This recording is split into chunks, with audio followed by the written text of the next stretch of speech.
One day, Prophet Muhammad explained the Islamic paradise to his followers. Quran, Surah Ad-Duhan, verses 51 to 54. Lo, those men who kept their duty will be in a place secure amid gardens and water springs, attired in silk and silk embroidery, facing one another. Even so it will be, and we shall wed them unto hers, fair ones with wide, lovely eyes. Surely for the God-fearing awaits a place of security, gardens and vineyards, and maidens of swelling breasts, like of age, and a cup overflowing. Will we get married in paradise, O Rasul Allah? Yes, indeed. The smallest reward for the people of paradise is an abode where there are 80,000 servants and 72 wives or huris. How can we have intimacy with so many wives, O Rasul Allah? That's a good question. Oh, of course we can. In paradise, a Muslim will be given the strength of 100 persons. The man will be able to have physical intimacy with 100 virgins in one day. They are in an infatuated state with their husbands. Haven't you ever seen a she-camel in heat? She is like that. The inhabitants of paradise today are busy in their rejoicing. Busy doing what, O Rasulullah? You will be busy deflowering virgins in paradise. How can we be sure that we will go to heaven, O Rasul Allah? If you are martyred in jihad, then you will definitely go to heaven. Quran, Surah At-Tawbah, verse 111. Allah has indeed purchased from the believers their lives and wealth in exchange for paradise. They fight in the cause of Allah and kill or be killed. What if I don't die as a martyr? Then your fate in the afterlife will be determined by your good amal. Quran, Surah Al-A'raf, verse 8. The weighing on that day will be just. As for those whose scale will be heavy with good deeds, only they will be successful. But all of you will have to go through the hellfire. Quran, Surah Maryam, verse 71, 72. There is none of you who will not pass over hell. This is a decree your Lord must fulfill. Then we will deliver those who are devout, leaving the wrongdoers there on their knees. Oh, that is so scary and uncertain. In that case, let us fight the infidels for the cause of Allah. If we die, we will go to heaven to meet the huris. If we live, we can enjoy the female captives and loots of war. The example of a mujahid in Allah's cause, and Allah knows better who really strives in his cause, is like a person who fasts and prays continuously. Allah guarantees that he will admit the mujahid in his cause into paradise if he is killed.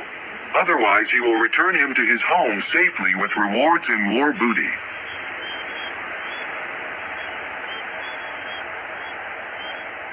So the promise of heaven and being married to huris are directly related with the call to go to war for Allah.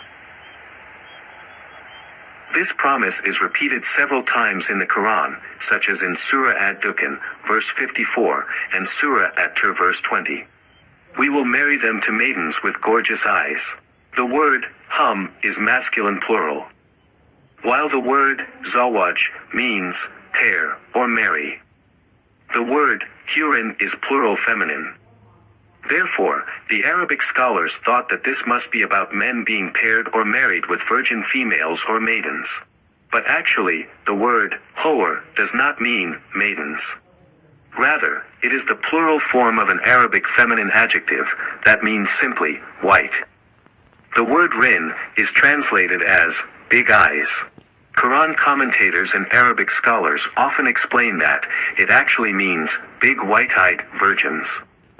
But the word virgin is not in that sentence. So the sentence is understood as, and we will marry them with ones with big, white eyes. This is strange, because creatures with big white eyes usually are blind or have some health issues. For instance, in the Quran, it is also said of Jacob that from all his crying over his son Joseph, his eyes become white, in Surah Yusuf, verse 84. Christoph Luxemburg explained that the Arabic meaning of the verse does not make sense, both grammatically and semantically. Luxemburg argues that the Quran was not originally written exclusively in Arabic but in a mixture with Syro-Aramaic, the dominant spoken and written language in the Arabian Peninsula through the 8th century. Therefore, he examined the real meaning of the verse by comparing it with Syro-Aramaic words and consonants. In Aramaic, the word hor can mean grapes. The word in Aramaic means crystal or transparent.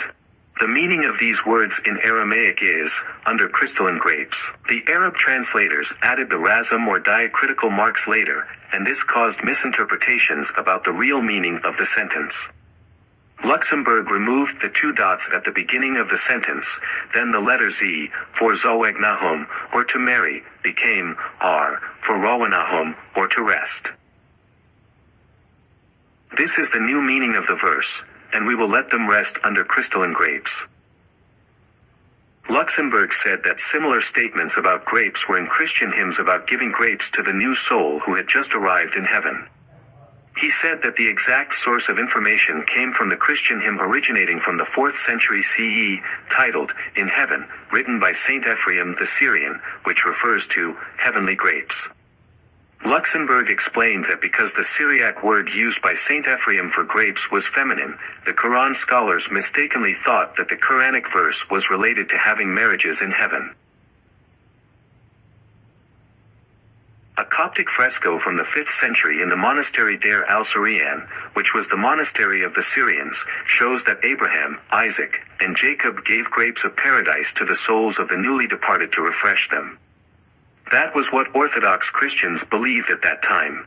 This picture supports the Aramaic meaning of Quran, Surah ad-Dukhan, verse 54, and Surah at-Tur, verse 20. If Luxemburg is right, then the entire Quran verses about the rewards in paradise are nothing but mere wild fantasy.